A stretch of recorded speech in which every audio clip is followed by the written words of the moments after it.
Por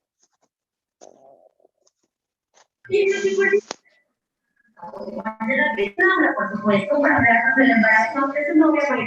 Y en la esquina tenemos una deliciosa pizza de verde que no se...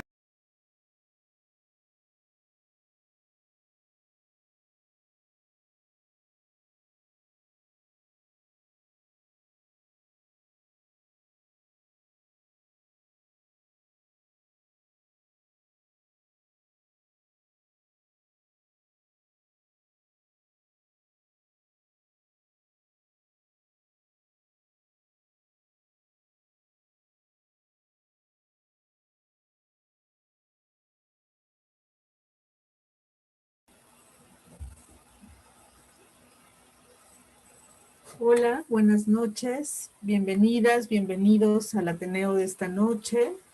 Nos da mucho gusto recibirles. Les voy a presentar al Instituto Latinoamericano de Estudios de la Familia, que es la institución que ampara este Ateneo. Bueno, el ILEF es una asociación civil creada en 1984 para promover el estudio, la investigación y la formación académica de agentes de salud mental que trabajan de manera directa o indirecta con el grupo familiar y que se desempeñan en tareas de prevención y de tratamiento psicoterapéutico de familias, parejas e individuos. Tenemos ya una amplia experiencia en el trabajo con familias en México y bueno, para nosotros es muy importante mantener espacios como este, donde podamos dialogar, conversar con diferentes personas, con diferentes interlocutores, en todo lo que tenga que ver con la familia. Entonces, pues, les agradecemos que nos acompañen esta noche. Me da mucho gusto presentarles a nuestro ponente. Me voy a permitir compartir acá una pantalla para hablarles de él. Bueno, este Ateneo tiene como título Abordaje terapéutico en etapas avanzadas de Alzheimer. Y el doctor Robinson Cuadros es médico geriatra de Colombia. Él es asesor científico de la Fundación Alzheimer de Colombia y es expresidente de la Asociación Colombiana de Gerontología y Geriatría. Nos da mucho gusto tenerlo acá. ¿Estás por ahí, Robinson? Hola, hola. Ahí estás. Sí. Perdón. Hola. Un saludo muy cariñoso aquí desde Bogotá. Muy orgulloso de estarlos acompañando desde Colombia a toda la comunidad latinoamericana que hace parte del Instituto Latinoamericano de Estudios de la Familia. Muchas gracias, Robinson, por acompañarnos. Me da de verdad mucho gusto recibirte con un tema tan importante. Tenemos una audiencia muy, muy amplia y eso habla justamente de pues, la relevancia de este tema. Entonces, bueno, pues tú nos vas a presentar lo que traes preparado en 35, 40 minutos y después damos un espacio para conversar, para expresar dudas, comentarios, si les parece bien. Entonces, bueno, pues el espacio ahora es todo tuyo, Robinson. Muchas gracias. Perfecto, muy amable. Vamos a compartir pantalla. ¿Me avisa si se está viendo? Sí, sí se ve. Bueno, perfecto. Hablar sobre el enfoque terapéutico de las personas mayores con Alzheimer en una etapa avanzada no es nada fácil, ¿sí?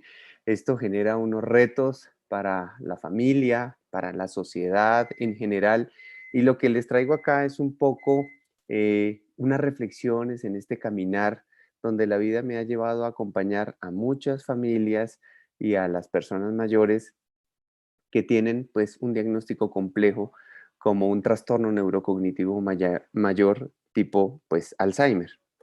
Primero quiero agradecer pues al Instituto Latinoamericano de Estudios de la Familia de México por esta hermosa invitación y quiero iniciarles con una pequeña reflexión. Un abuelo sentado con su nieto en el parque sostuvieron una interesante conversación. El niño le dijo a su abuelo: ¿sabes, abuelo? A veces siento miedo. Y su abuelo le respondió, ¿sabes? A mí también me pasa. El niño le dice, a veces mojo mis pantalones.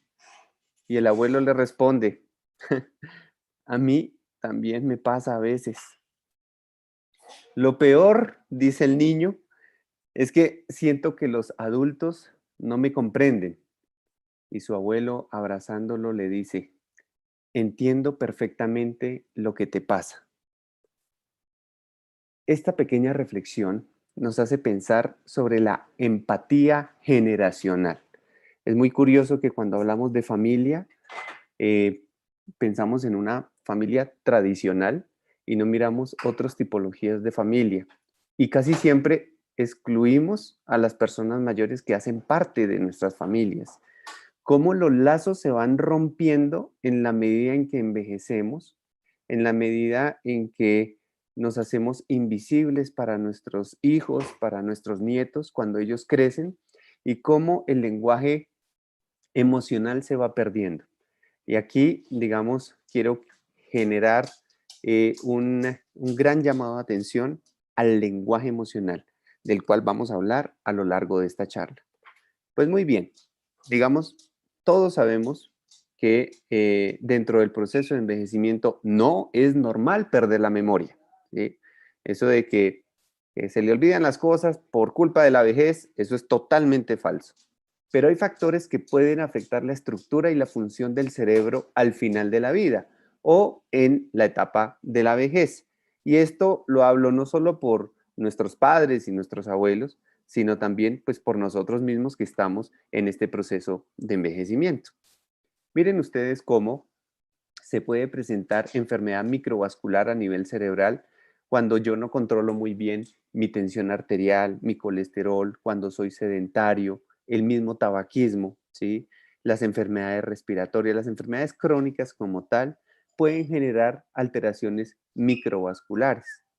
Pero también, ¿sí? Cuando yo tengo un dolor crónico en mi vida, ¿sí? Y pienso que el dolor tiene que hacer parte del existir y no lo trato adecuadamente y vivo con ese disconfort, como ese dolor crónico también me puede llevar a una injuria, a una lesión cerebral, como los trastornos del sueño, ¿sí? Y muchos decimos, es que yo no he dormido bien, ¿sí? Toda la vida y yo me acostumbré así, pero en el día vivo cansado, vivo de mal genio y pues todo esto genera un estrés a nivel neurológico.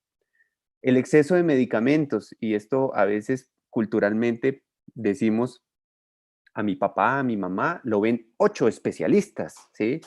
Y pues la verdad, todos esos especialistas se reúnen para hablar de tu papá o de tu mamá, se ponen un consenso para mirar si lo que están formulando genera alguna reacción adversa y pues el exceso de medicamentos, pues claramente también genera una injuria renal, una injuria cerebral. Y por eso es importante tener, entre comillas, un director de orquesta, un médico de cabecera, alguien que oriente, que guíe, que vigile, que supervise, que apoye y que acompañe. También, pues, los deterioros sensoriales, ¿sí? Cuando empieza a fallar la audición, la visión, y pensamos que estos son parte normal del proceso de envejecimiento, y no lo corregimos a tiempo, no consultamos a tiempo, y esto va generando un daño a nivel neurológico, así como el aislamiento social, ¿sí? Y miren cómo los amigos son el mejor medicamento que existe en la vejez, por decirlo así, y cómo esa interacción social en estos momentos de pandemia que se vendió una mala información porque la invitación era a un aislamiento físico más no social, muchas personas empezaron digamos, a no comunicarse ni con familias, ni con amigos, se alejaron y esto pues claramente también genera una lesión cerebral. Los trastornos depresivos, ¿sí? La ansiedad, esas cargas que, digamos, nos vamos echando en el curso de vida, esos nudos que vamos amarrando en nuestro corazoncito y que no nos permite soltar, perdonar, pedir perdón, ser perdonados y que al final de la vida, en nuestra vejez, se convierten en unas cargas muy pesadas de llevar y claramente, pues, enfermedades que no buscamos, pero que pueden aparecer que es todo lo que tiene que ver con la neuropatología de la enfermedad de Alzheimer, descrita desde 1906 por el doctor Alois Alzheimer. Esta neuropatología básicamente tiene 3 componentes básicos, hay muchos más, pero el primer componente es que a nivel cerebral se forman unas proteínas mal plegadas, como una especie de basuritas, que se llaman las proteínas beta-amiloide.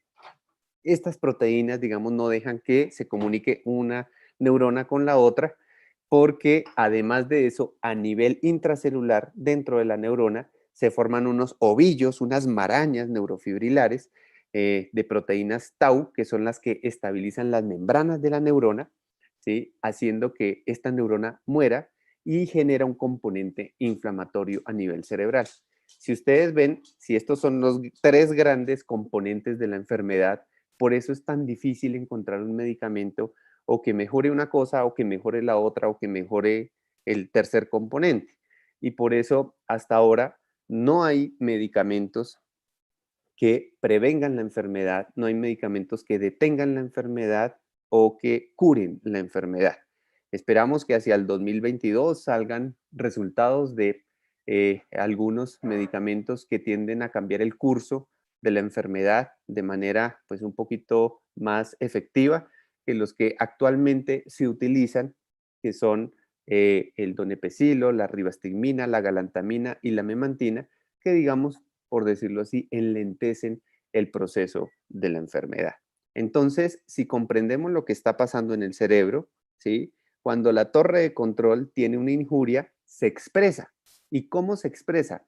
De diferentes maneras. Y aquí es donde las familias empiezan a levantar la mano y decir, doctor, y a una tía le dio Alzheimer, y yo vi que a mi suegra también, y a mi abuelo. ¿En qué momento empieza la etapa de la agresividad o la etapa donde ellos tienen alto riesgo de perderse? ¿O en qué momento empieza esa etapa donde tienen riesgo de caer? ¿O en qué momento?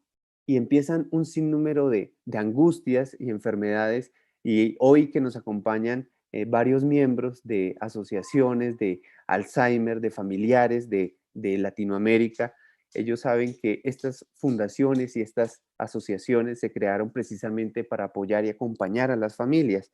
¿Por qué? Porque es importante saber, primero, cómo se hace un diagnóstico temprano, cómo establecemos en qué etapa de la enfermedad está mi familiar para yo poder generar estrategias adecuadas en ese acompañamiento.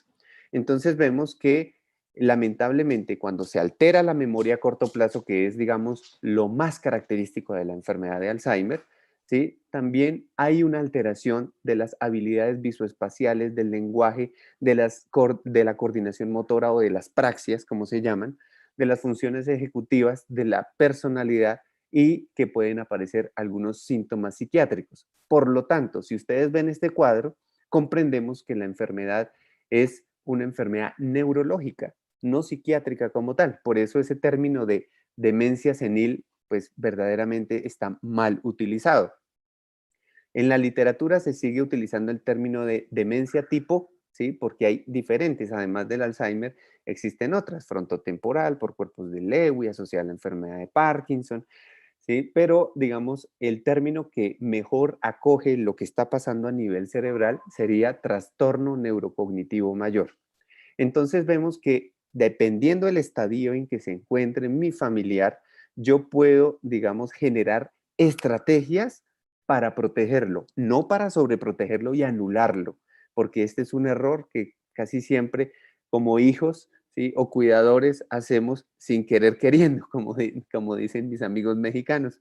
Entonces miren cómo la memoria empieza primero a repetir una y otra vez, empieza a olvidar dónde deja las cosas y esto se hace tan repetitivo que su entorno, sus familias se dan cuenta y empiezan a generar esas alertas.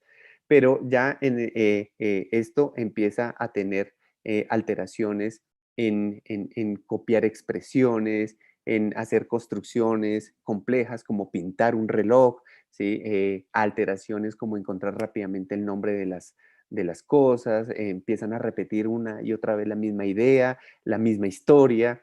Hay, digamos, esa anosognosia o pérdida de introspección, donde, digamos, ellos no son capaces de dimensionar su pérdida de memoria, mientras que los que están alrededor sí.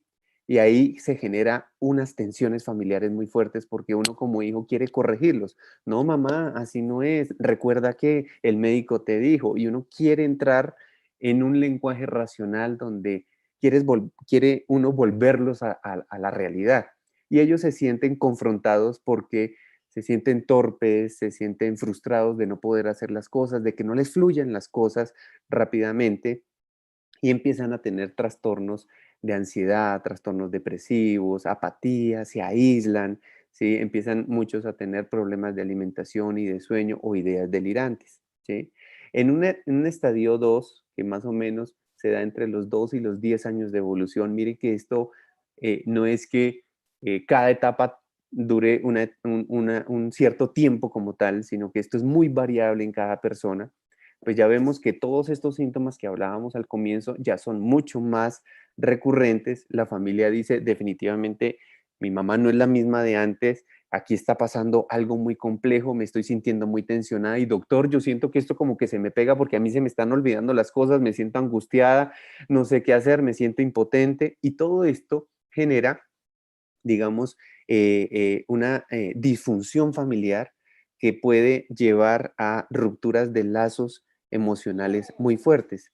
Y en el estadio 3 o en la etapa grave o severa, cuando ya han pasado entre 8 y 12 años de evolución, aunque podemos esperar que la enfermedad tarde mucho más dependiendo del tiempo de presentación, pues ya vemos cómo la memoria, tanto a corto como a largo plazo, pues ya se ven muy alteradas, ya hay un deterioro muy grave de esa capacidad de reconocer partes de su cuerpo, ¿sí? Entonces, bañarse por sí solos, controlar esfínteres, caminar, se vuelven muy torpes en la marcha y esto pues les genera alto riesgo de caídas, empiezan a repetir una y otra vez la misma palabra, o uno los saluda, buenos días, y ellos, días, días, como si tuvieran un eco, y repiten la última palabra que yo dije.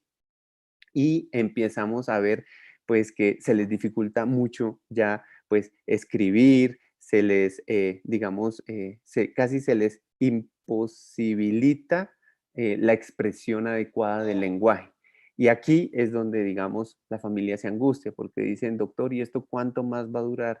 Yo no quiero ver a mi papá o a mi mamá sufrir por culpa de la enfermedad. Y acá quiero hacer un pequeño paréntesis. Cuando las familias me dicen, doctor, yo no quiero que mi papá sufra, yo empecé a estudiar sobre qué es el sufrimiento, incluso desde las teorías budistas, desde la religión, desde la filosofía, y casi todos coinciden que el dolor existe, pero el sufrimiento es opcional, es decir, que el sufrimiento es racional, precisamente una de las vías neurológicas o un componente neurológico que se altera en la enfermedad de Alzheimer. Por lo tanto, si yo tengo alterada la racionalidad, yo no sufro, ¿sí? Otra cosa es sentir dolor, incomodidad y frustración. Y esto se los digo de cariño y de corazón para que ustedes, digamos, le transmitan esto a sus familias, a las personas que tocan su puerta para buscar su hombro, para buscar un abrazo, porque no saben cómo manejar una situación que pues es larga y compleja.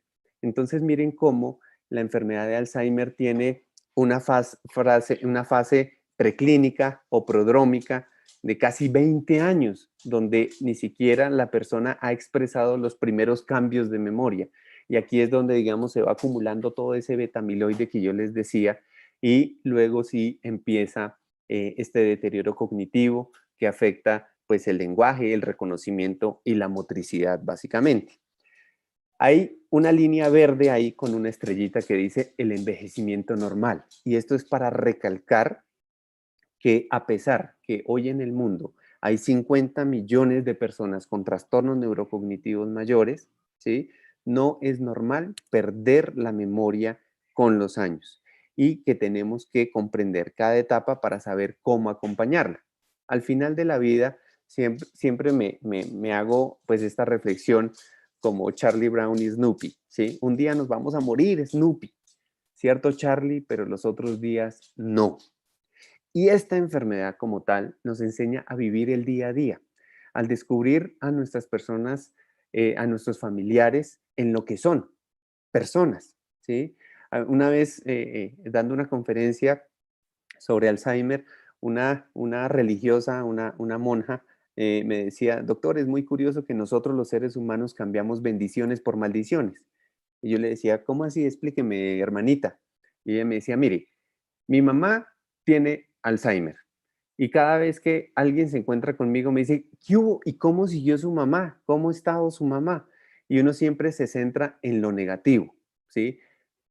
Ya no me reconoce, se le dificulta hablar, nos toca alimentarla, hace 3 meses no se baña, esto ha sido terrible, hasta que llega alguien a la conversación y dice, ay, ¿cómo así? ¿Su mamá sigue viva? ¡Qué bendición! La mía se murió hace 5 años y la extraño tanto. Yo quisiera que estuviera viva para despelucarla, para besarla, para cantar la ranchera que a ella le encantaba, ¿sí?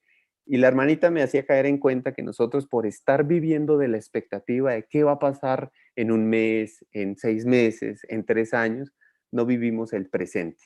Entonces es importante hablar el mismo lenguaje que ellos hablan. Si yo comprendo que el lenguaje racional se va dificultando, pues usemos el mismo lenguaje emocional que ellos utilicen y simplifiquemos. Coloquémosle una cartelerita donde esté pues el día, la fecha, para que se sienta ubicado. Pongamos letreritos en la casa donde aquí van las medias, aquí van los calzoncillos, aquí va la ropa sucia, ¿sí? Miremos muy bien cómo mitigamos los riesgos, ¿sí? Llave para el gas, dejar así cerrada, porque muchos viven solos y cuando llego a hacer la consulta domiciliaria encuentro que tienen el gas abierto, ¿sí? Ellos corren muchos peligros porque, digamos, como les decía, la motricidad, el razonamiento se complica. Generar rutinas de baño, ¿sí? Porque una de las grandes cargas económicas de las familias es precisamente la compra de pañales y todo esto. Y si yo genero desde el comienzo una rutina de que tengas o no tengas ganas de hacer pipí, podemos ir al baño a tales horas, pues eso, digamos, de una u otra manera ayuda a evitar el uso temprano del pañal cuando empiezan a perder esfínteres. Generar rutinas de sueño es fundamental, porque muchas de las consultas a geriatría es, doctor, formúlele un medicamento para dormir a mi mamá porque se acuesta a las 7 de la noche y a las 12 de la noche pues ya se pone a caminar por toda la casa.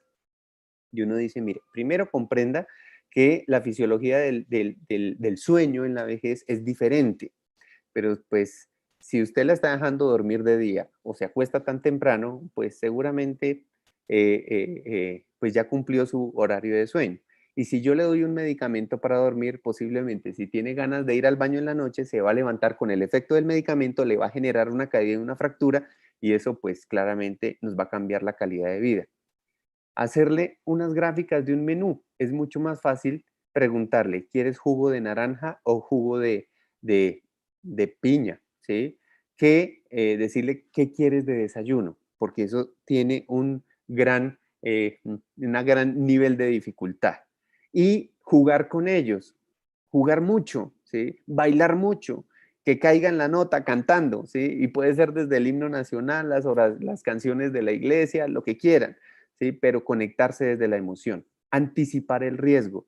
Las manillitas de identificación nos han ayudado a encontrar a muchísimas personas que se pierden, ¿sí? El poner y el decorar su habitación de una manera que les genere esa tranquilidad, esa seguridad, que se conectan con lo que les gusta, ¿sí? Algunas familias dicen, no, le vamos a poner el cuadro grandísimo, la foto de mi papá, que él falleció hace 5 años, porque ellos duraron 50 años de matrimonio, pero nadie se preguntó si fueron 50 años de un matrimonio feliz. Y cuando vuelve a ver a este marido que era un borracho maltratador, pues genera una angustia terrible. Entonces pensemos en ellos más que en nosotros. Anticipadamente miremos el tema del dinero, porque se generan muchos problemas financieros, hay muchas peleas entre los hijos, entre familiares, aparecen los sobrinos que nunca los visitaban, pero pues en medio de la enfermedad entonces quieren ayudar y este tema pues hay que manejarlo de una manera digamos real y con la compañía, el acompañamiento jurídico. Y por eso les recalco que existen las fundaciones y las asociaciones de familias de Alzheimer en todo el mundo y podemos asesorarnos por parte de ellos, así como los episodios de hipersexualidad que pueden aparecer durante la enfermedad y que hay que saber, digamos, desde un lenguaje asertivo, cómo genero esas acciones para bajar esos niveles de ansiedad sin que se generen pues un estrés emocional alrededor. Por eso yo digo, acompañe, pero no anule. Nosotros somos muy consentidores como hijos, entonces venga mamá yo la peino, venga mamá yo le pongo el saquito, venga mamá yo le amarro los zapatos y uno ve que ellos todavía lo pueden hacer. Claramente la idea no es ponerlos en riesgo, sino que se sientan útiles en el día a día. ¿Cómo estimulo estrategias para bañar sin batallar? ¿Sí? Y cómo les puedo poner una esponjita en la mano para que ellos se ayuden en el baño mientras yo asisto, cómo decoro el baño para que sea un espacio más amigable, le pongo la foto del nieto favorito, así sea el nieto que nunca visita, pero es el que tiene allá el mayor romanticismo frente a él, o le pongo su canción favorita mientras el baño, cómo evito situaciones de riesgo donde pueden conducir y no solo accidentarse ellos, sino accidentar a otras personas, todo el tema de los tapetes en la casa y las barreras arquitectónicas que me pueden generar caídas, el evitar el uso de las poltronas, ¿sí? Estos muebles súper confortables donde quedan ahí sembrados y no se vuelven a levantar y después vemos úlceras por presión y esa piel toda enrojecida, cómo estamos pendientes de su audición, de su visión, para que en medio de la enfermedad no se aíslen más, cómo estimulamos el apetito y cómo detectamos tempranamente trastornos de la deglución para cambiar la dieta y mejorar su alimentación. Miren ustedes este estudio tan complejo. Las personas con demencia tienen peor salud visual y no es porque la demencia les dañe la visión, sino que por culpa del Alzheimer, ¿sí? No los llevan a una corrección óptica o a tratamientos oftalmológicos frente a las personas que no tienen alteraciones cognitivas. Entonces, pareciera que nosotros mismos, por fijarnos en la enfermedad, no vemos a la persona. Y por eso, digamos, les quiero comentar algo que me ocurrió en un centro de estimulación neurológica. Estaba doña Martica pintando su mandala. Las mandalas son muy lindas porque expresan, digamos, las emociones que generan las personas en el momento, ellos escogen sus colores y en medio de su Alzheimer, esta fue la mandala que pintó. Llegó el hijo y dijo, doctor, hace 5 años no veo a mi mamá, está hermosa, mamá, mañana nos vamos de vacaciones para el mar. Entonces yo le dije al hijo, oye, espérate porque hace mucho tiempo no te ve, ella hace mucho tiempo no viaja, ella tiene una rutina, unos hábitos y puede que se ponga nerviosa en el viaje. Y la respuesta del hijo fue, doctor, ¿quién es el hijo? ¿Usted o yo? ¿Quién la conoce más? Y yo le dije, no, no, es una sugerencia. Al otro día, al finalizar la tarde, llega otra vez la señora, con el hijo un poco ofuscado. Yo le dije, ¿no estaban de viaje en el mar? Y el hijo nos dijo, no, hubo un aterrizaje forzoso porque mi mamá empezó a gritar en el avión que la tenían secuestrada, no me reconoció. Entonces, pues aquí la traigo para ver si la tratan de calmar. Pusimos a pintar a la mandala a esta señora y miren cómo este estrés al que fue sometida generó y lo plasmó en esta mandala. Por eso les repito, pensemos en ellos, no en nosotros, porque las emociones están implicadas. Ellos son muy básicos en su razonamiento. Miren esta noticia. Entró a robar a departamento de mujer con Alzheimer y víctima le sirvió el desayuno, ¿sí? Ellos fácilmente son estafados, vulnerados económicamente y por eso hay que generar estrategias para protegerlos, no para sobreprotegerlos. Los trastornos agresivos, ¿a qué se deben? Pues a un acúmulo de ansiedad. ¿Por qué se genera la ansiedad? ¿Por factores internos o por factores externos? Factores internos, estreñimiento. Alguien se dio cuenta que llevaba 3 o 4 días y no hacía deposición, no hacía el cuerpo, ¿sí? no se le movía el estomaguito. Infección urinaria, ¿sí? Y hay muchas infecciones urinarias ocultas, sobre todo en mujeres, porque al perder la coordinación y la motricidad, pues, digamos, no se limpian bien y generan, pues, contaminación cruzada, deshidratación, ¿sí? Dolor, todo eso puede generar, desde el punto de vista interno, conductas de ansiedad que llevan a agresividad. Y desde el punto de vista externo, su ambiente, ¿sí? Así como el avión, en la señora que les contaba, ¿sí? A veces el cuidador o el familiar está tan sobrecargado negativamente que esta persona lo que hace es copiar la emoción del otro. Y es por eso tan importante cuando hablamos de cuide al cuidador, ¿sí? Que el cuidador esté bien físicamente, mentalmente, espiritualmente, que el familiar a la hora de cuidar pueda levantar la mano sin pena y decir, estoy cansado, ¿sí? Necesito ayuda. Y que en su entorno familiar alguien la releve en el cuidado o se tome la decisión en familia de buscar una persona especializada que estudió para cuidar, porque a veces o soy esposa o soy enfermera, o soy hijo o soy enfermero, y pierdo mi rol de dar amor, comprensión y de generar pues relaciones eh, fuertes que permitan que las personas mayores no generen esa sensación de que me voy a ir de este mundo dejando la peor, ¿sí? El peor recuerdo en mi familia. Cada persona genera la enfermedad de una manera muy diferente. ¿Por qué? Porque cada uno tiene un historial diferente. Y recuerden que lo que primero se daña es la memoria a corto plazo. La de largo plazo se mantiene por mucho más tiempo. Por eso, si en mi niñez sufrí hambre, abandono, violencia, maltrato, rechazo, pues estas personas tienden a ser mucho más agresivas o actuar a la defensiva que las que tuvieron unas condiciones, digamos, más favorables socialmente en familia. Y por eso cuando hablamos de la enfermedad de Alzheimer, estamos hablando de curso de vida.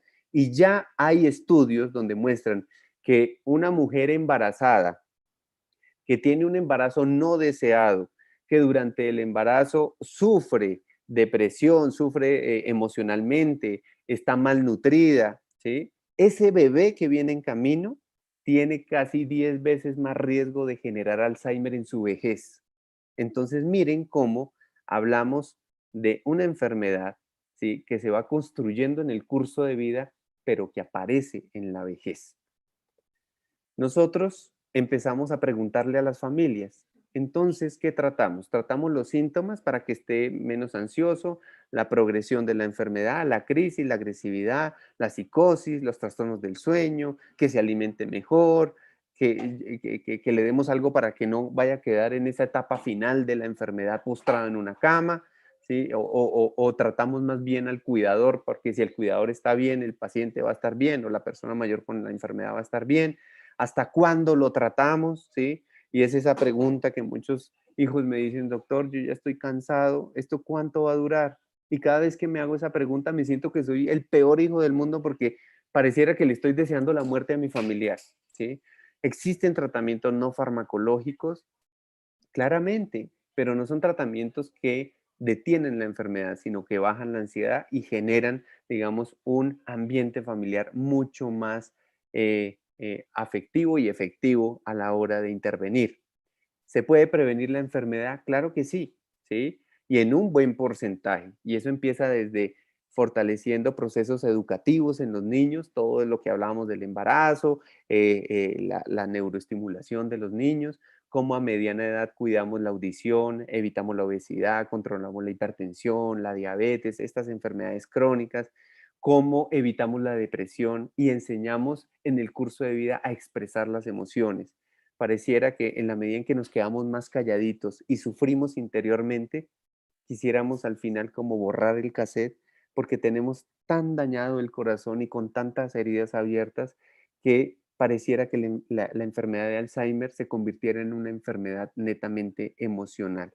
Por eso es importante expresar. Entonces, ¿cómo los ayudamos? Haciéndolos sentir seguros, no llevándoles la contraria, dándoles herramientas para que se sientan útiles, mirando las necesidades que tienen. Si vamos viendo en cada etapa, como lo veíamos, hay unas necesidades particulares y nosotros vamos ayudando.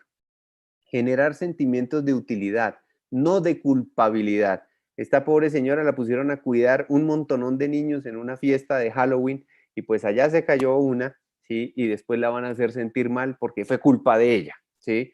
Entonces nosotros tenemos que saber delegar responsabilidades hasta cierto punto, ¿sí? Sin ir más allá ni mucho menos de su estado cognitivo actual. Y por eso la terapia ocupacional, la terapia física, la fonoaudiología, la gerontología viene a jugar un papel fundamental en este acompañamiento. Los amigos gerontólogos que me están escuchando saben que ellos están más que capacitados para apoyar y orientar a las familias. Y lo primero que tenemos que hacer es esto, capacitarse, conocer qué es lo que está pasando en el cerebro, cómo son las etapas y cómo generar un lenguaje asertivo alrededor de la persona para que no se diluya la familia, para que no se destruya la familia, para que no se generen esas tensiones emocionales que terminan generando unas guerras campales a nivel familiar. Y se lo digo de corazón porque he visto en reuniones familiares donde cito a todos los hijos pelearse a puño limpio delante mío, ¿sí? Por culpa de la enfermedad. Entonces, hay varios recursos bibliográficos, cada país tiene unas guías de práctica clínica en sus sistemas de salud donde invitan a los profesionales de la salud a hacer diagnóstico temprano, pero también cómo acompañar a las familias. Y así, como sociedad, empezamos a generar espacios amigables con el Alzheimer.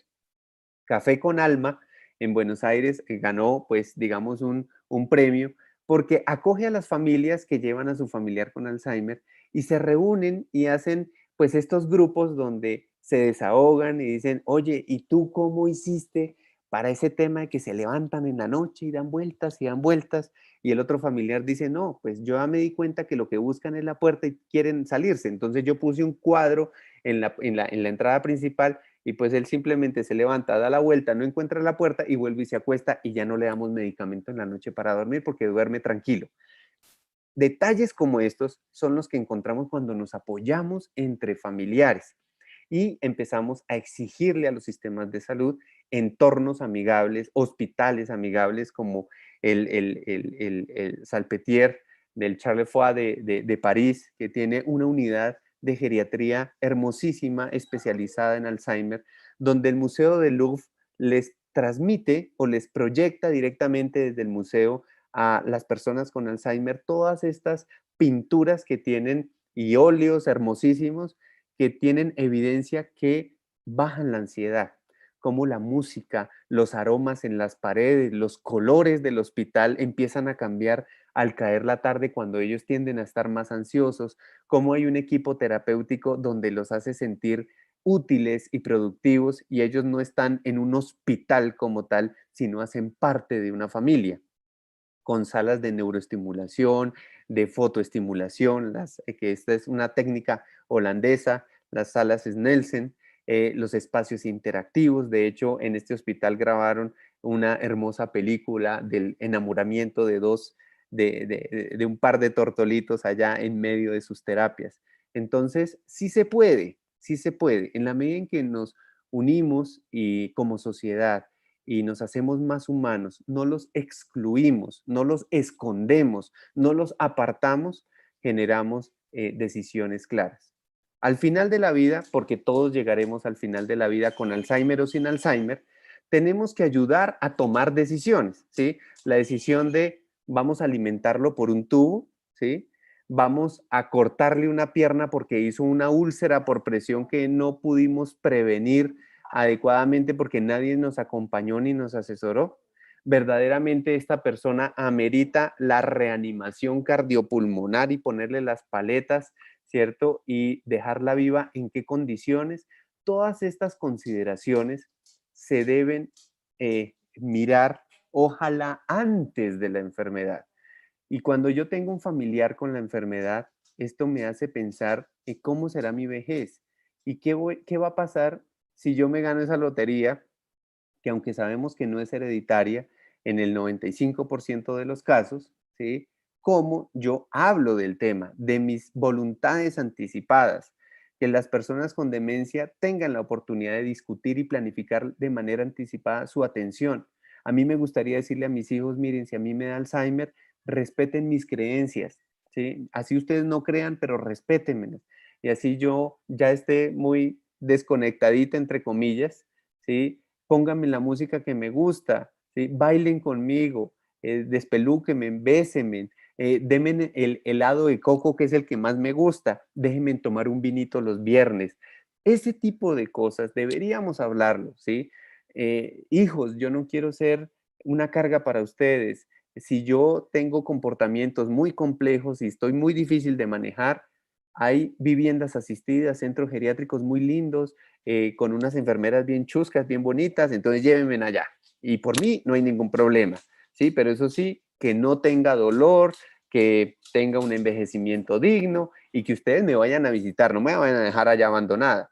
O yo quisiera morir en mi casa, pónganme en una cuidadora. Todo ese tipo de situaciones hay que hablarlas. Y miren cómo ustedes, ante una enfermedad avanzada o terminal, hay que acompañar a la familia, hay que hacer consensos familiares, porque se genera una pelea impresionante entre si institucionalizamos, no institucionalizamos, si vamos al centro día, si vamos al centro ya de protección social o la residencia geriátrica. Todo este tipo de situaciones, pues cada persona tiene un imaginario positivo o negativo que debemos ayudar a consensuar para que esto sea personalizado y así comprendemos que vamos a tratar a la persona con Alzheimer y no el Alzheimer de la persona. Es decir, centrarnos en las habilidades, en las capacidades, pararnos sobre lo que es la persona, no sobre sus debilidades y lo que ha hecho que la enfermedad lo perdamos, ¿sí? Con estas pequeñas reflexiones, pues me despido, no sin antes, pues, escuchar las preguntas que tienen y de nuevo agradecerles a todos ustedes por acompañarme esta noche. Muchas gracias, doctor Cuadros. Muy importante lo que nos comparte. Me parece que incluso aplica a varias situaciones, no solamente a esta, ¿no? Las indicaciones que nos da pueden aplicarse a diferentes etapas de la vida incluso. Yo pensaba mucho en mis hijos, tengo niños chiquitos, ¿no? Entonces, yo decía, sí, nosotros tenemos esos cuidados para los niños, por ejemplo, y qué importante esto para repensar los cuidados con personas con este padecimiento. Acá tenemos a Marcela Gándara que está levantando la mano. Adelante, Marcela, te escuchamos.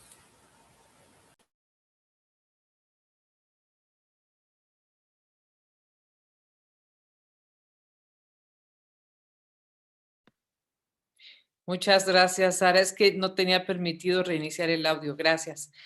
Hola, Robinson. Hola a todos. Qué gusto tenerte aquí. Y qué importante tema. Ahorita que, bueno, te escuchaba, nos hace falta, ¿no? Una cultura del envejecimiento, conocimientos. Y bueno, esto del curso de vida, que es una teoría metodológica que pues nos hace visibilizar de qué manera todo lo que vamos viviendo, como tú decías, desde el embarazo, ¿no? El curso de la vida de las personas, cómo repercute también en la manera como vamos envejeciendo.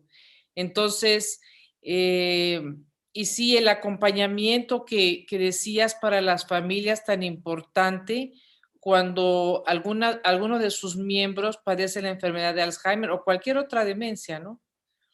Y bueno, yo me ponía a pensar también en esto de las instituciones, por ejemplo, en Colombia, ¿cómo es? Porque aquí en México hay generalmente instituciones que no aceptan a las personas que tienen Alzheimer. Por ejemplo, residencias de personas mayores no aceptan a las personas que llegan con alguna demencia. Sí, digamos que cada vez más en medio de la humanización de las residencias se busca pues una capacitación al respecto. Nosotros también en Colombia vemos muchas instituciones que cuando empezaba el deterioro cognitivo le decían a la persona tienes que buscarte otro lugar y le decían a la familia hasta luego. y esta persona pues ya había hecho unas redes de amigos ya, y esto era pues totalmente deshumanizado.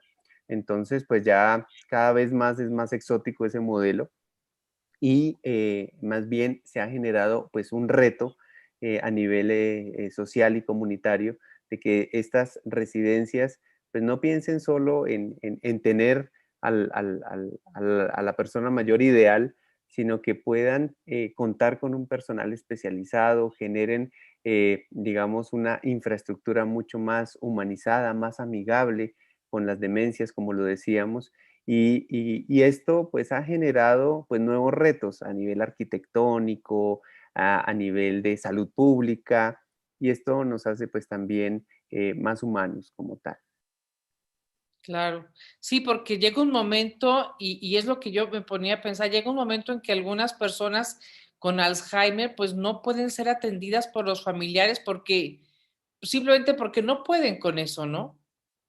Sí, esa decisión es compleja, uno también tiene que mirar, pues, si la infraestructura de su apartamento, de su casa, no se convierte, pues, en un arma de doble filo para el cuidado, qué tan capacitado estoy yo, qué herramientas tengo yo para cuidar, y pues lo que les decía, ¿no? Pedir ayuda no es un signo de debilidad. A veces nuestra cultura latinoamericana, sobre todo en las mujeres, es no, pues si tú eres la mujer, eres la que cuida y tú puedes, tú eres la fuerte, ánimo, y no, uno también pues tiene pues ese capacidad de derrumbarse y decir esto está sobrepasando mis fuerzas y pues uno debe levantar la mano porque lamentablemente los artículos científicos nos dicen que entre un 30 y un 80% de los cuidadores terminan incluso más enfermos que la misma persona. Entonces, hay que cuidar al cuidador. Sí. Muchas gracias, Robinson. Gracias. Está levantando la mano también la Abigail Salazar. Le damos también la palabra y nada más leo rápidamente unos comentarios agradeciendo la exposición muy clara, muy precisa. Y acá también dice, es que no sé su nombre de la persona, pero dice, bueno, que muy buena explicación, muy bella explicación de la patología, y comenta que justo no dejar que pase el tiempo y que no nos reconozcan para antes darles todo lo bueno a las personas con Alzheimer.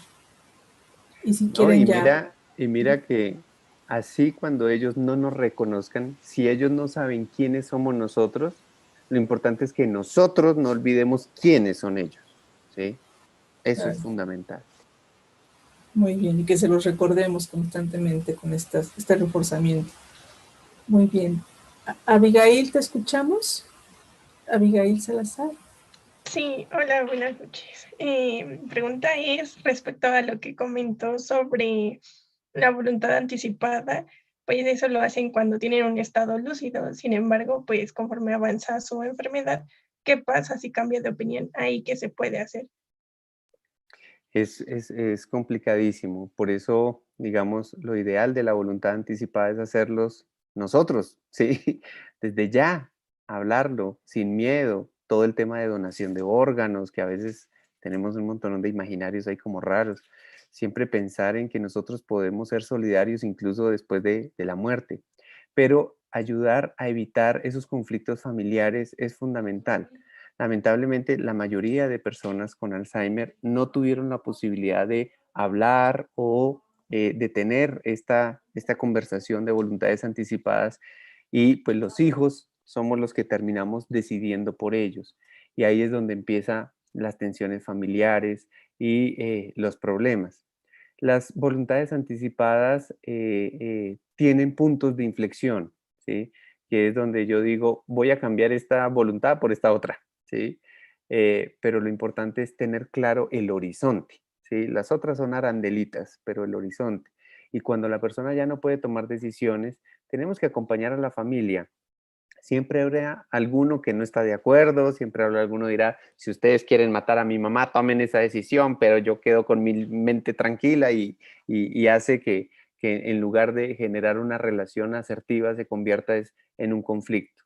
Si nosotros nos ponemos en los zapatos de la persona con la enfermedad, ¿sí? Si nos ponemos en los zapatos de nuestros papás, cuando uno se quiere ir de este mundo, se quiere ir de la mejor manera y quiere dejar una familia unida, hijos que se apoyen, ¿sí? Yo quiero ver a mi hija enamorada, triunfando, haciendo su proyecto de vida, próspera económicamente, no que renunció a todo su proyecto de vida para venirme a cuidar, ¿sí? Y esto suena un poco duro, pero es como dentro de los hijos cuidadores se sigue un proyecto de vida porque es la manera de expresar ese reconocimiento y ese amor. Y eso también es cuidar. Muchas gracias, doctor. Gracias. También Claudia Aguarín, buenas noches desde Colombia. Mi pregunta es si existe tratamiento para Alzheimer temprano. En este momento no, pero mira que diagnosticar Alzheimer no es fácil, ¿sí? Digamos a nivel mundial se hace por consenso, es decir, por clínica de memoria o centro de memoria y cognición, donde tomamos resonancias magnéticas cerebrales, tomamos unos exámenes para descartar que, digamos, que no sea otra cosa que se esté pareciendo a la enfermedad, que no sea estrés, que no sea depresión, que no sea ansiedad, ¿sí? Y hay una valoración por geriatría que lidera un grupo de neurología, psiquiatría y neuropsicología. Y el diagnóstico se hace por consenso, no es de que a mí se me están olvidando las cosas, ya me dio el Alzheimer. No, eso no es así como tan sencillo. Hay que hacer muchas investigaciones a profundidad porque dar un diagnóstico de estos no es fácil. Y como buenos seres humanos nos gusta etiquetar a las personas, ¿no? Entonces, este tiene SIDA, este tiene Alzheimer, este tiene cáncer. Y empezamos a mirar la enfermedad y no a la persona. Por eso hay que manejar de manera muy delicada estos diagnósticos y dejarlo en manos de profesionales. Muy bien, muchas gracias.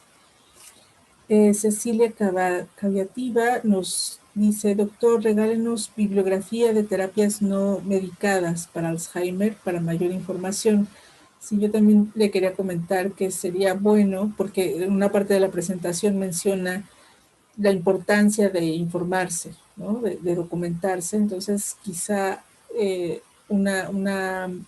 alguna recomendación que nos pueda hacer sería muy útil. Claro que sí. Mira, hay una frase que dice un amigo español que me encanta. Para cuidar, el amor no basta, ¿sí? Tenemos que capacitarnos.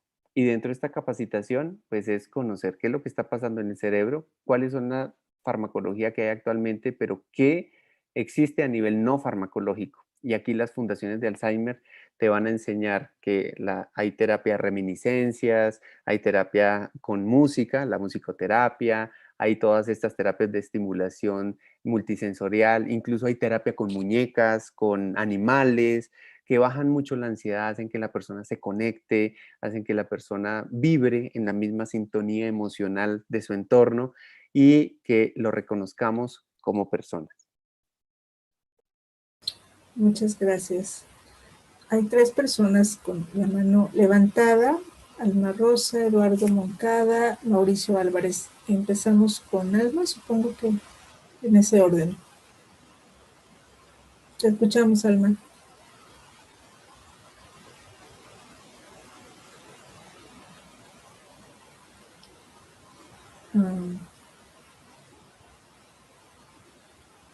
Te escuchamos, Alma.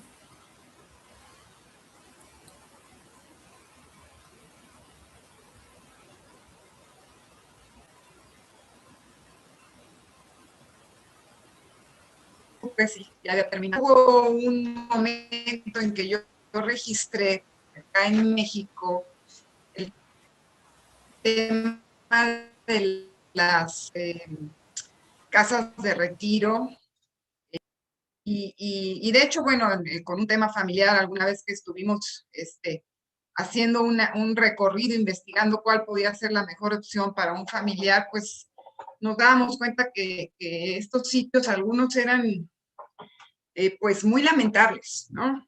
Nada más era tener ahí a los adultos mayores, a los ancianos, pues medio cuidados y ya, ¿no? Creo que ahora acaba usted de mencionar, solo que perdí el audio, de que hay, pues sí hay asociaciones, ¿no? Que promueven o que están promoviendo, pues estos cuidados con dignidad, ¿no? De las personas. Tengo entendido también que España lleva muy buenos trabajos en esa línea, ¿no? Entonces, bueno, era un poquito como ver hacia dónde nos vamos, quién nos puede orientar, qué asociaciones hay, de manera que podamos ir incrementando toda esta visión humana de los adultos mayores con Alzheimer.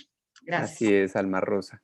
Pero mira que cuando uno empieza a buscar una residencia, un centro geriátrico, una vivienda asistida, uno tiende a hacer proyecciones, ¿sí? Entonces, en la medida en que avanza la enfermedad, se van perdiendo muchas funciones motoras y en algunos hogares, pues estas personas ya llevan 10, 15 años y los vemos ya en la etapa final de la enfermedad, donde pues digamos, los sacan a solear con una silla de ruedas y están pues ya muy desconectaditos, por decirlo así, están muy deteriorados.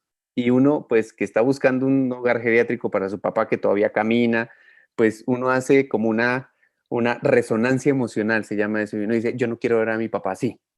Entonces, este no es el hogar para mi papá. Y lo nombro es porque cuando vamos a buscar este tipo de ayudas, tenemos que buscar un centro, primero que esté capacitado, que cumpla con todas las normas de arquitectura, que tenga una asesoría gerontológica y que tenga un modelo humanizado, pero sobre todo que vaya a tener personas con las cuales hacer empatía, con las cuales pueda compartir, porque si no se convierte ahí en un revueltijo, decimos aquí en Colombia, de un montón de enfermedades donde la persona posiblemente pues también se va a deprimir en estos ambientes. Por eso hay que saber cuándo, cómo tomar este tipo de decisiones. Gracias. Gracias. Voy a leer un comentario antes de la siguiente participación. Dice Belia Bundis, gracias por la ponencia. Qué importancia es darle el espacio a la familia sobre la ansiedad que le provoca el desconocer, el que lo desconozca a su familiar y la necesidad de regresar a la normalidad, provocando sin desear angustia en la persona, ¿no? En la persona que está afectada. Bueno, vamos a darle espacio a Eduardo Moncada, por favor, te escuchamos. Gracias, buenas noches. Desde Medellín, saludo especial para el doctor Cuadros. Básicamente para enfatizar algo que has dicho pronto y al principio, cuando falla en el GDS6, GDS7, donde falla la comunicación verbal, inclusive la paraverbal y demás, sabemos que en las etapas más avanzadas, y lo dijiste muy bien, persiste la comunicación de los afectos y las emociones, de tal forma que esa resonancia afectiva entre cuidador y persona afectada por la enfermedad juega un papel determinante y se crean relaciones maravillosamente armónicas que inclusive permiten el descanso y el crecimiento del cuidador en esa comunicación de los afectos. Es fundamental en el cuidador el autoconocimiento de sus emociones y autocontrol de sus emociones. Esto implica crecimiento personal que se pone al servicio de la comunicación afectiva con el paciente. Reaccionan claramente a la ira, a la tristeza, a tu alegría, y cuando vienes con cara de sufrimiento, lo sufren y no lo pueden expresar. Se necesita es una observación inteligente de la forma de reaccionar. Y cuando hablas de hijos cuidadores, esto generalmente avanza en la vida, en el trayecto de vida, con todas las emociones posibles en diversos grados. Conocerse en ese sentido, controlar las emociones y comunicarse con el ser querido a través de las emociones permite una relación muy valiosa que mejora la calidad de vida, reporta sensación de bienestar del paciente y los que están alrededor. Y no solamente para los familiares, porque tenemos experiencias valiosísimas de cuidadores habituales de largo tiempo que crean esa empatía afectiva y emocional con el paciente y sin comunicación verbal ni otras en gran condición de dependencia, reportan bienestar, dan esperanza y le dan sentido al trabajo sacrificado que hacen los cuidadores con un paciente en esta situación. Y eso evita esa frustración de que hago mucho y terminamos muy mal. No terminamos muy mal, porque como lo dijo Robinson, no es que no me conozca, sino que yo sé quién eres. Muchas gracias, Robinson, has hecho aportes maravillosos. Tu audiencia crece y sabemos por qué lo es. Mil gracias. Gracias, mi doctor Moncada. Gracias. Qué importante esto de los afectos. Mauricio Álvarez. Doctor, buenas noches desde Ecuador. Doctor, tengo una pregunta. Mi nombre es Pamela Pascual. Mi pregunta es, a ver, ¿qué tiempo se puede dar, digamos, como que de descanso al cuidador familiar? Le hablo de forma personal, ya que mi madre tiene a cargo una persona adulta mayor de 91 años. Los hijos en sí prácticamente no tienen tiempo, tienen cada quien sus ocupaciones, entonces en sí se fijaron en ella para que le puedan cuidar, pero cuando le dan días de permiso, mi mamá sale con ella, pero ella como madre no nos da a notar tal vez si es que tiene alguna sobrecarga, entonces me gustaría saber cómo sería, no sé, cada vez que yo le pregunto, ella dice, sí, estoy bien, cuídese, pero las pocas veces que yo he estado con ella, que he podido estar, veo el cuidado que ella tiene, entonces es sumamente difícil porque la señora a veces está bien, reacciona bonito, pero hay ocasiones donde ella, digamos, a ver, se pega a ella, o hay veces que le agrede a mi mamá cuando pierde el conocimiento. Entonces, me gustaría saber más que todo, o sea, cuál es el lapso, digamos, de un tiempo mínimo, si es que se puede darse unos 15 días o un mes para que ella pueda descansar y pueda acudir nuevamente al trabajo y esto poder hacer llegar a los hijos prácticamente, ya que ellos no tienen el conocimiento de la sobrecarga que tiene el cuidador en este caso. Entonces, doctor, ¿sí me podría ayudar con eso? Gracias, Pamela, y saludos a todos los amigos ecuatorianos.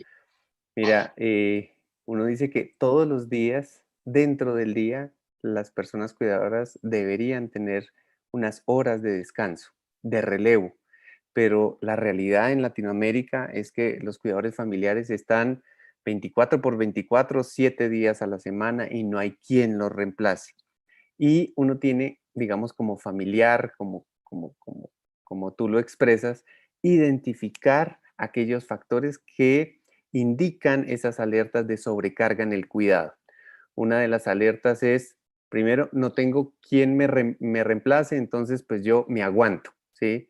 Y cuando yo me estoy aguantando, ya se me está convirtiendo esto en una carga. Lo segundo es que los cuidadores empiezan a tener síntomas inespecíficos, entonces empiezan a tener trastornos del sueño, dolores de espalda, cambios bruscos del humor, empiezan a dejar de comer o a comer en exceso, ¿sí? Y a mí me pasa mucho con hijos cuidadores que llego a la familia y digo, y bueno, ¿y cómo sigue tu mamá? No, yo ya lo sé manejar, doctor, igual pues mis hermanos, nadie me ayuda, entonces pues yo ya me la conozco, yo ya la sé manejar. Y yo, ¿y cómo ha estado ella? No, bien, bien, bien, bien. Y cuando voy saliendo de la casa me dicen, doctorcito, y unas vitaminas como para mí. Y uno dice, pero nos cuesta trabajo pedir ayuda, porque primero no encontramos con quién, ¿sí?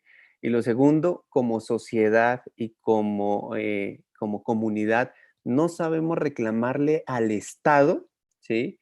La urgente necesidad de tener un sistema nacional de cuidadores, de generar espacios de formación a los cuidadores, donde yo pueda, digamos, a través de subsidios del gobierno o a través de apoyo de las empresas de salud a las cuales estoy afiliado, que me brinden una cuidadora que me releve y por lo menos yo pueda tener espacios libres los fines de semana. No que los fines de semana yo estoy cuidando a mi mamá y más encima llegan todos mis hermanos para que yo les cocine, ¿sí? Que porque vienen a visitar a mi mamá y yo termino cuidando a mis hermanos y a mi mamá el fin de semana, que es lo que vemos frecuentemente. Entonces, por eso es importante apoyar a las fundaciones, a las asociaciones de Alzheimer, para hacer, digamos, este llamado importante y unir estas voces de tantos cuidadores quemados que tenemos en el mundo. Gracias, doctor. Muchas gracias. Guillén José, le escuchamos. Sí, buenas noches, doctor. Al principio usted habló de algún tratamiento que saldría para el 2022. ¿Nos podría dar más información con respecto a este tipo de tratamiento, por favor? Hay varios, sí, hay 3 estudios importantes que a finales del 2022, digamos, salen. Son tratamientos inmunológicos con digamos, moléculas que se están probando en diferentes regiones del mundo. Colombia, pues ustedes saben que es uno de los países donde el Alzheimer genético, el que aparece entre los 20, 25 años y se expresa, digamos, ya de una manera muy, muy fuerte hacia los 40 años, ha permitido hacer, digamos, un estudio de cómo progresa la enfermedad gracias a la donación de órganos que han hecho pues al Instituto de Neurociencias de la Universidad de Antioquia. Estos centros de investigación pues nos han dicho que parece ser que vamos por buen camino y encontraríamos algo que por lo menos detiene la progresión de la enfermedad. Todavía nos falta mucho campo de investigación en medicamentos que prevengan su aparición.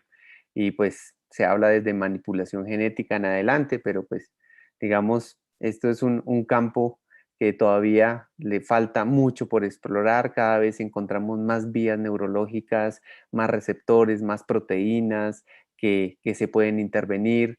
Hay más de 400 estudios de diferentes técnicas farmacológicas. Muchos fallan en el camino, pero bueno, no hay que perder la esperanza. Gracias, muchas gracias. Gracias. De Olga Franco, aquí en el chat, dice, se debe reconocer primero como familia y luego como sociedad la importancia de nuestros adultos mayores como fuente de sabiduría, la cual es una herramienta que permite fortalecer las redes intergeneracionales. Y Clara Inés Herrera, hay muchas charlas sobre Alzheimer, pero hoy hace la diferencia porque es importante la emoción, el afecto y el respeto por la persona con Alzheimer.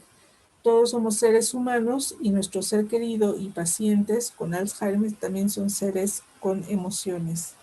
Gracias, doctor Cuadros. Hay muchos saludos y muchas felicitaciones, doctor. Acá usted las puede ver.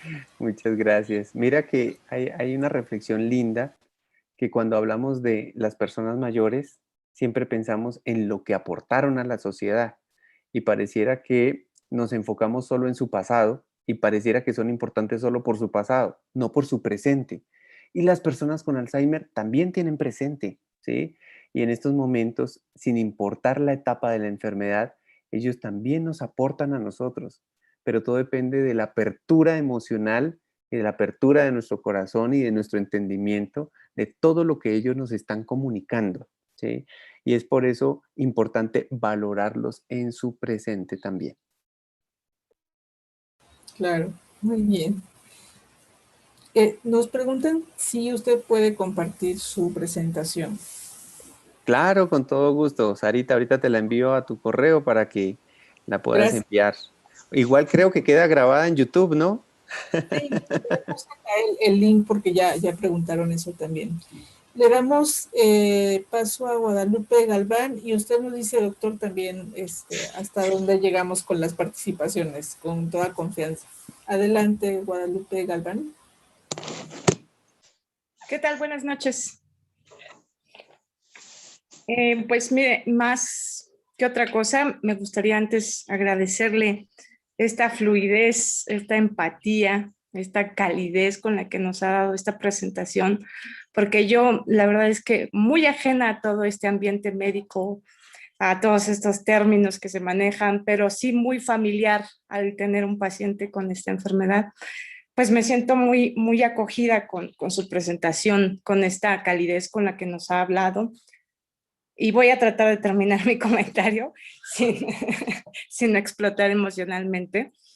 Pero la verdad es que me he hecho una digestión de todo esto, una radiografía de lo que nos ha dicho, y me sana en muchos aspectos. También el escuchar, sobre todo el saber que no es una enfermedad en donde ellos sufren, ¿no? Porque sí, efectivamente nos surge mucho esa situación de no lo quiero ver sufrir. Me ha abierto el panorama en muchísimos otros más aspectos, en cuestiones que inclusive no me había cuestionado. Pero justamente es este reconocimiento hacia el acercamiento con pacientes con esta enfermedad, al entender que se me hizo súper interesante, porque a veces yo también me lo preguntaba, si yo te pongo tu canción favorita, mamá, ¿la reconocerás, la sentirás, sabrás que era tuya, que te pertenecía, que la cantabas? Hay veces que ese tipo de preguntas me surgen, ¿no? Y el escucharlo, el decir, póngale tu canción favorita, bailen, jueguen, son alicientes que pocas personas bueno, de hecho es la primera vez que lo escucho, ¿no? Entonces, son cosas que de verdad me sanan, me ayudan. Y bueno, finalmente me gustaría terminar diciendo que al final, pues yo también tan ajena y tan nueva en este tema, usted habló sobre estos especialistas que nos pueden ayudar a nosotros como cuidadores a sobrellevar esta enfermedad y ayudar a nuestros familiares. La verdad es que me gustaría que los renombrara nuevamente porque los dijo tan rápido que no me alcancé a escribirlos, pero habló de los geriatras, entonces me gustaría, si pudiera repetírmelos, por favor.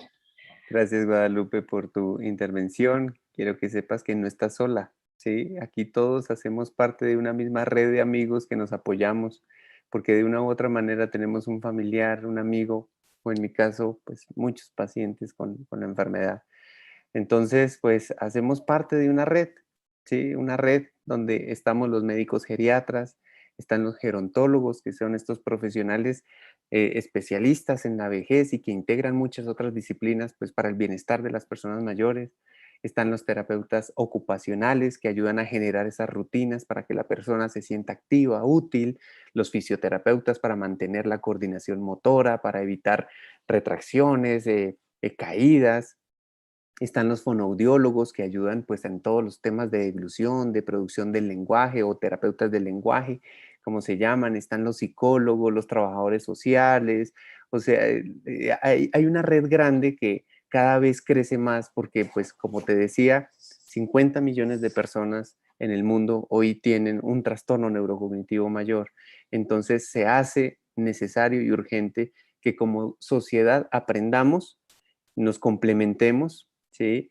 Y miremos cómo desde los profesionales de arquitectura, de música, de ingeniería, desde el mismo derecho, nos empezamos a complementar y aprender de cómo creamos una sociedad amigable con las personas mayores y con las personas con Alzheimer. Mil gracias. Gracias. Pues acá nos recomienda también Julia Obando, bueno, nos dice que gracias por las reflexiones muy enriquecedoras y que aquí hay unas recomendaciones para cuidado de personas de Alzheimer en Ecuador y nos manda un link de una Fundación TASE. Y hay una pregunta de Adelina Eslava que dice, ¿cuál es la diferencia entre geriatras y gerontólogos? Bueno, para ser geriatra primero hay que ser médico. Antes se hacía medicina, al terminar medicina se hacía medicina interna y después de terminar medicina interna se hacía geriatría y esto hacía que en el mundo no habían geriatras porque era mucho estudio y no había cuándo. ¿Sí? La Organización Mundial y la Panamericana de la Salud pues abrió la posibilidad de que después de que termines medicina haces 4 años de geriatría para hacer una especialidad enfocada en en todo el abordaje holístico y multidimensional de las personas mayores. Entonces, el médico geriatra pues mira no solo la parte mental, cognitiva, sino también la funcional, la médica, la espiritual, la social. Es una especialidad muy linda. El gerontólogo como tal es una profesión, ¿sí? Así como psicología, como trabajo social, es una profesión no médica que se encarga precisamente de todo aquello que respecta con el envejecimiento en políticas públicas, en integración de saberes, y es un líder nato precisamente en esta integración, y por eso son tan importantes en la sociedad, porque integran todos los otros profesionales y nos ponen en armonía en trabajar en un proyecto en común. Esta es básicamente como la diferencia entre geriatra, médico geriatra y gerontólogo. Gracias. Abigail Salazar está levantando la mano. Sí, nuevamente soy yo. De la pregunta que acaban de hacer, tengo la fortuna de ser estudiante de gerontología. Entonces, me gustaría agregar que también pues, los gerontólogos abordamos al adulto mayor o a toda persona que envejece, pues en realidad a todos, desde un proceso integral. No solo nos referimos a lo biológico, sino también a lo psicológico, social, espiritual. Y también trabajamos mucho con la parte de cuidadores. Entonces, como ya lo mencionó el doctor, sí, la ventaja de esta profesión es que se enriquece de otras profesiones. Por eso nuestro trabajo siempre es multi e interdisciplinario. Y esto. Gracias, Abigail. Bueno, Muchas pues muy gracias. bien, nos fue muy bien esta noche. Muchísima gente conectada, qué lindo, de verdad, muchas gracias.